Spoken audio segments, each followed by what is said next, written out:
আজ আপনাদের তৈরি করে দেখাবো মুগ ডালের খুবই সহজ একটা রেসিপি।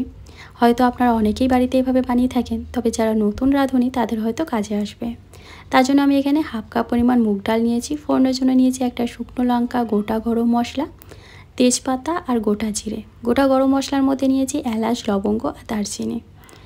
হাফ চামচ এখানে আমি গ্রেট করা আদা নিয়েছি, এখানে আদা বাটারও ব্যবহার করতে পারেন। আর লাগছে হাফ চামচের মতো চিনি। মুগ ডালে একটু চিনি দিলে কিন্তু মুগ ডালের স্বাদটা অনেক বেশি ভালো হয়। তো চলুন এবার রান্নাটা শুরু করি। তার জন্য প্রথমেই মুগ ডালটাকে আমরা শুকনো খোলায় ভেজে নেব। সবসময় মুগ ডাল যদি একটু শুকনো খোলায় ভেজে নেওয়া হয় তাহলে কিন্তু মুগ ডালের অ্যারোমাটা খুব সুন্দর আসে। তো এই যে অনবরত নাড়াচাড়া করে মুগ ডালটাকে 1-1.5 মিনিটের জন্য একটুখানি ভেজে নিতে হবে। খুব লাল করে কিন্তু একদমই ভাজা যাবে না। যখন মুগ ডাল থেকে খুব সুন্দর একটা ঘ্রাণ আসবে তখন কিন্তু গ্যাসের ফ্লেমটা অফ করে দিতে হবে। তো এরপর আমরা ডালটাকে খুব ভালো করে একবার ধুয়ে নেব জল দিয়ে। যেহেতু ডালটা আগে ধোয়া হয়নি, তো একবার জল দিয়ে ভালো করে ধুয়ে এই জলটাকে আমরা ফেলে দেবো। তারপর ডালটা সেদ্ধ করে নেব। এখানে আপনারা ডালটা চাইলে কড়াইতে সেদ্ধ করতে পারেন, তবে অনেকটা বেশি টাইম লাগবে, তার জন্য আমি আজকে কুকারেই সেদ্ধ করব। তো এই যে ডালটা আমি ধুয়ে জলটা ফেলে দিয়েছি। এখন ডাল সেদ্ধ করে নেওয়ার জন্য পরিমাণ মতো জল দিয়ে দিচ্ছি আর দিচ্ছি হাফ চামচ লবণ। এখন এই পুরোটা আমি কুকারে দিয়ে 2 থেকে 3টে সিটি দিয়ে নেব। এতে করে কিন্তু ডালটা ভালো মতো সেদ্ধ হয়ে যাবে। অনেক সময় অনেক রকমের ডাল থাকে যা সেদ্ধ হতে একটু টাইম লাগে। তো 2 থেকে 3টে সিটি দেওয়ার পর আপনারা একবার চেক করে নেবেন ডালটা সেদ্ধ হয়েছে কিনা। তো এই যে আমি এখানে 3টে সিটি দিয়েছি আর দেখতেই পাচ্ছেন ডালটা কিন্তু খুব সুন্দর সেদ্ধ হয়ে গেছে।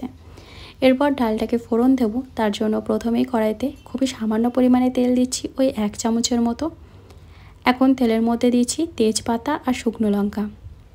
তেজপাতা শুকনো লঙ্কা একটুখানি ভেজে নেওয়ার পর এর মধ্যে আমি দিয়ে দেব গোটা গরম মশলা আর গোটা জিরে।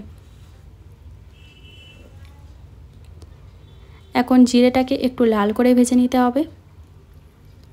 যখন দেখবেন জিরের কালারটা চেঞ্জ হয়ে গেছে তখন এর মধ্যে অ্যাড করে দিতে হবে আগে থেকে গ্রেট করে রাখা আদাটা। আদার মধ্যে যেহেতু একটা কাঁচা স্মেল থাকে, তার জন্য আদাটাকে কয়েক সেকেন্ডের জন্য একটুখানি তেলের মধ্যে নাড়াচাড়া করে নিচ্ছি।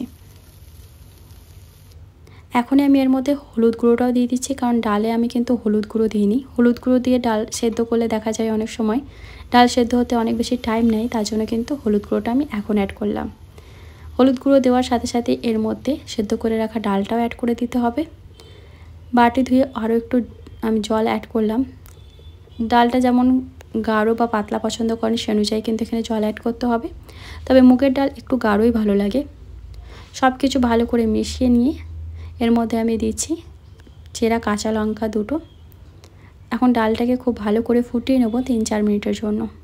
ফুটে উঠলে একবার লবণটা চেক করে নেবেন, যদি কম থাকে তাহলে একটু লবণ দিয়ে দেবেন। আর এর মধ্যে আমি যে চিনিটা নিয়েছিলাম হাফ চামচের মতো সেটা এখন অ্যাড করে দিলাম।